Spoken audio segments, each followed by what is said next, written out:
Magandang hapon na naman sa inyo mga suki naming tagapakinig.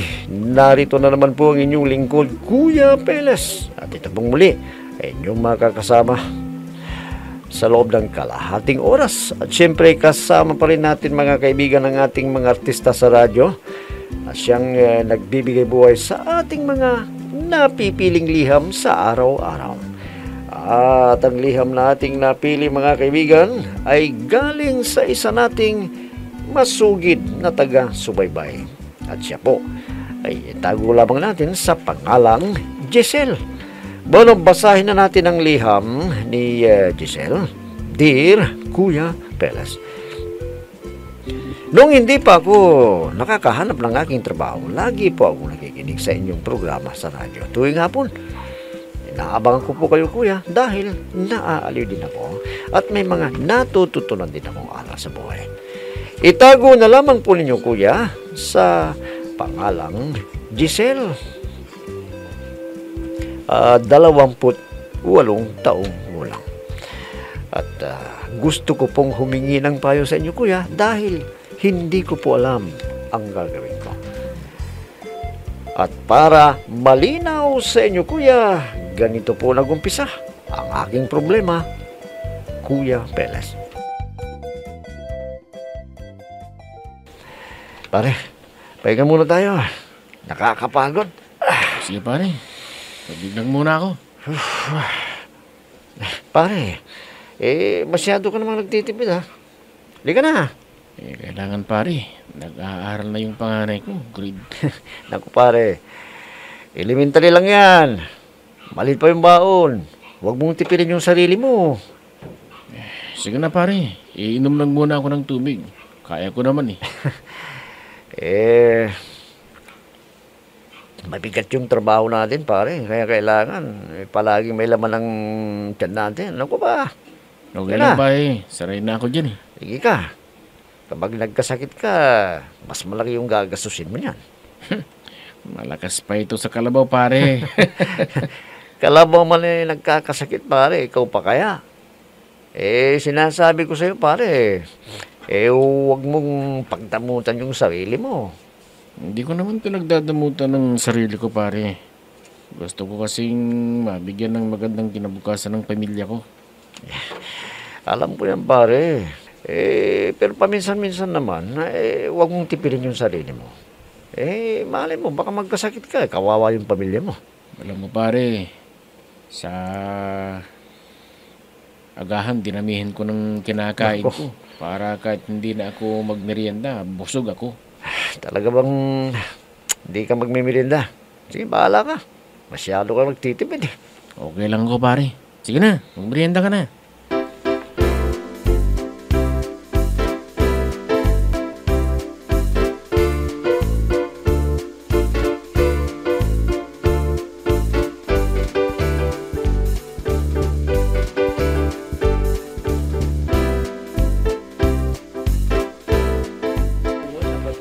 Anak, believe din naman ako sa asawa mo. Bakit naman po, inay? Abay, kahit na pagod, galing trabaho nagagawa pang magsibak ng kahoy na panggatong ninyo. Talaga hong ganun si Freddy, inay. Masipag po yan. Swerte mo anak sa kanya. Bihira na yung lalaking ganyan. Yung iba, kapag may trabaho na sila, pinapabayaan na nila ang asawa nila na gumawa ng gawaing bahay. Oo nga po, inay Kaya, suklian mo naman ang kabutihan niyang asawa mo, anak. Opo, inay. Huwag po kayong mag-alala. Ginagawa ko naman ang tungkulin ko bilang asawa niya. Alam mo, lumalaki na yung dalawa ninyong anak. Nag-aaral na yung panganay ninyo, hindi ba? Yan na nga po, inay. Kaya nagsusumipakap kaming mag-asawa na makapag-ipon para sa aming mga anak.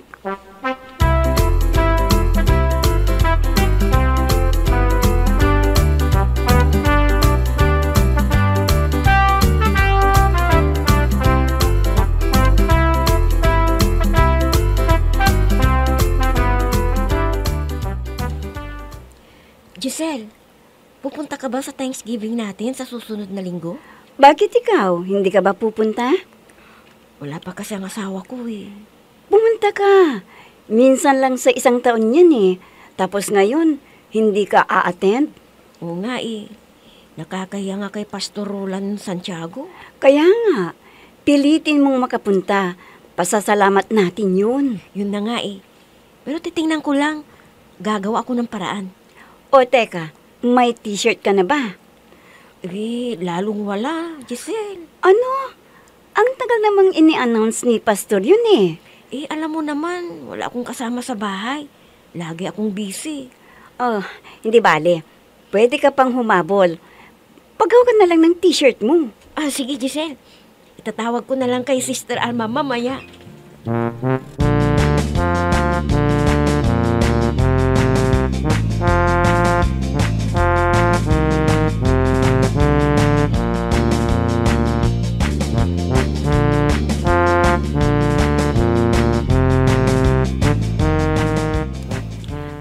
Pawis ka ah. Pahinga ka muna at mamaya kakain na tayo. Oo nga eh. Kung minsan, mahirap ang nakabike lang. O di magpunas ka muna ng pawis mo. Heto ang hand towel ko. Salamat.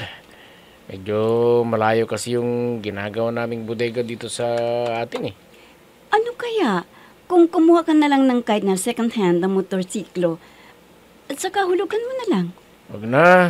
Yung ihuhulog ko sa motor, dagdag na lang natin sa ipon natin para sa mga bata.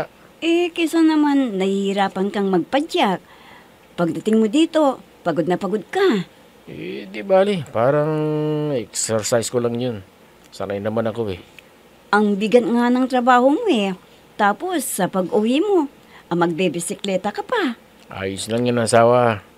Para din naman ito sa mga anak natin eh. Oo, pero wag mo namang abusuhin ang katawan mo. Maliliit pa ang mga anak natin, no? Wala to. Kaya ko naman eh. O sige, kapag namatay ka, papalitan kita kaagad. Ikaw talaga, puro kabiro. O sige na. Ipaghain mo na ako dahil nagugutom na ako.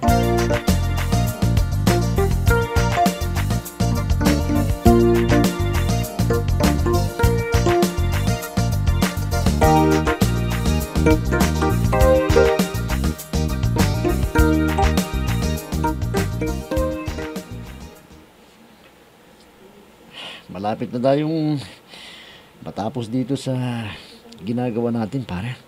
Oo nga eh. Pero huwag kang maglala, pare. May lilipatan na tayo. At medyo matagal yun. O siya nga pare. Oo. Kinausap na ko ni Engineer Kimson. Ang bait talaga ni Engineer Kimson, ano? Wala na akong masasabi niya kay Engineer Kimson, pare. Talagang marunong makisama, pati mga tao niya. Oo nga eh. Alam mo pare, nung nagkasakit ang anak ko at nag-advance ako sa kanya, hindi siya nagdalawang isip na bigyan ako. Ganyan naman talaga yan eh. Ha? Di ka mahihiya, lapitan siya. Alam mo ba, si Engineer Kimson isa palang pastor yan. Ano? Isa siyang pastor? Oo. Ngayon ko nang nalaman yun ah. Kaya pala ang bait niya pare. Isa para siyang alagad ng Diyos.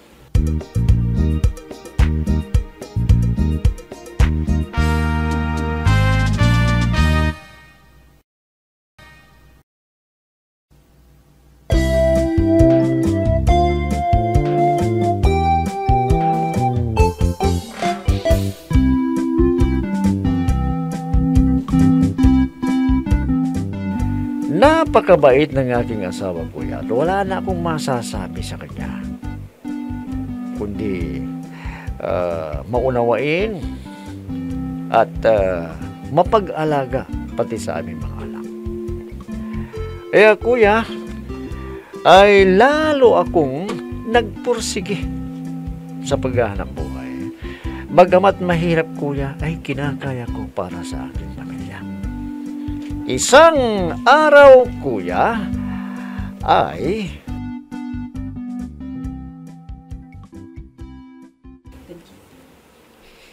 Ang ganda ng mensahe ni Pastor.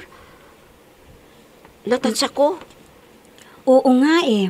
At talagang ramdam mo yung sinasabi niya. Oo. At alam mo ba, si Pastor Quezon. Isa pala siyang kontraktor. Oo nga eh. At siya pala ang kontraktor nila ng asawa ko. Tingnan mo yan. Kaya dapat pala, mahikayat mo si Freddy na sumama na siya sa'yo sa linggo. Alam mo, matagal ko nang sinasabi sa kanya na sumama na siya tuwing linggo. Anong sabi niya sa'yo? Oo nang oo. Pero pagdating ng linggo, hindi na uubusan ng dahilan. Kesyo marami siyang gagawin. Nakakaya tuloy kay Pastor. Kaya, hayaan ko na lang siya. Iyan ang mahirap sa mga unbeliever, no? Ang daming dahilan. Talagang ganyan, sister. Pero hindi ako susuko. Hihikayatin ko siya. Dapat lang. Huwag mong sukuan ang asawa mo, sister.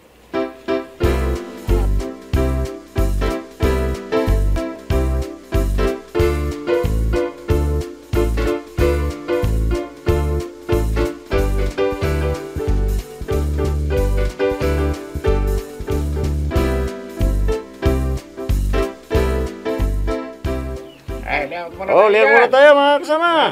Balik tayo, ano yun mga yan? Ako, ang hirap talagang ganito pare, pag-layout ano.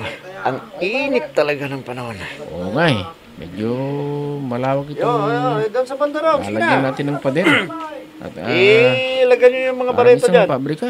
Matagal na trabaho ito, pare. Oo eh. Kaya medyo matagal-tagal ito pare. Na trabaho natin. O tayo na, pare. Doon tayo sa bandaro, no? Ah? Pare, ano bang nangyayari sa ano? Pare, Wala. Wala ito, pare. Aray ko. Aray, sobrang sakit Pare, ng tiyan ko, pare. ano bang Aray. nangyayari sa'yo ha? Pare!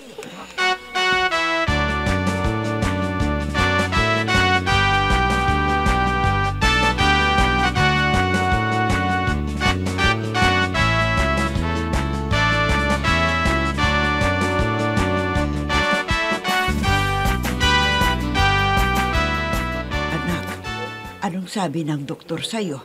Bakit bigla daw sumakit ang tiyan ng asawa mo?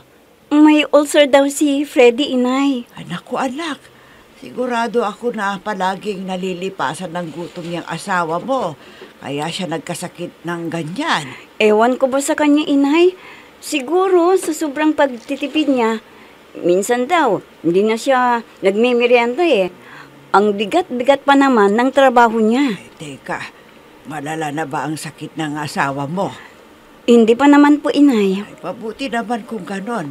At maagapan pang gamutin. Ano bang gamot sa ganyang klaseng sakit, inay?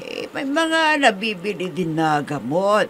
Kaya lang, panandalian lang yon. Naku, hindi ko alam, inay, kung hanggang kailan siya hindi makakapasok.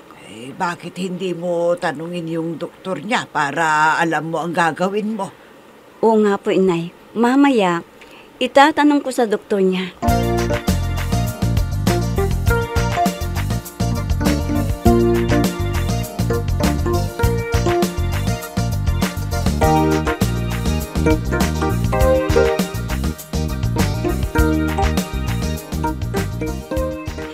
Ang sabi ng doktor na sumuri sa'yo, pahinga ka muna dyan sa trabaho mo.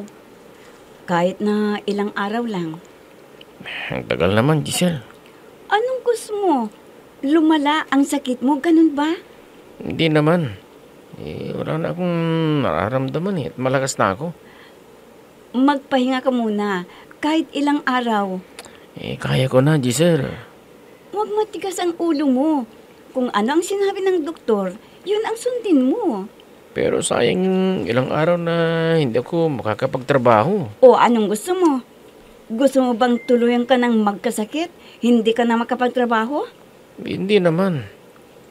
Wala na nga akong nararamdaman eh. Sige. Kung gusto mong magpakamatay, sige, pumasok ka. Bahala ka sa buhay mo. Giselle. Doktor na nga ang nagsasabi na dapat magpahinga ka ng ilang araw. Paano na kami kung may masamang mangyari sa'yo? Sige nga! Iniisip ko lang kasi ang kikitain ko ng ilang araw. Sayang din. Naku, ang tigas ng ulo mo talaga. Kapag pinagpilitan mo yung gusto mo, sige, pumasok ka. At kapag may masamang nangyari sa'yo, huwag mo akong sisisihin. Bahala ka na sa buhay mo.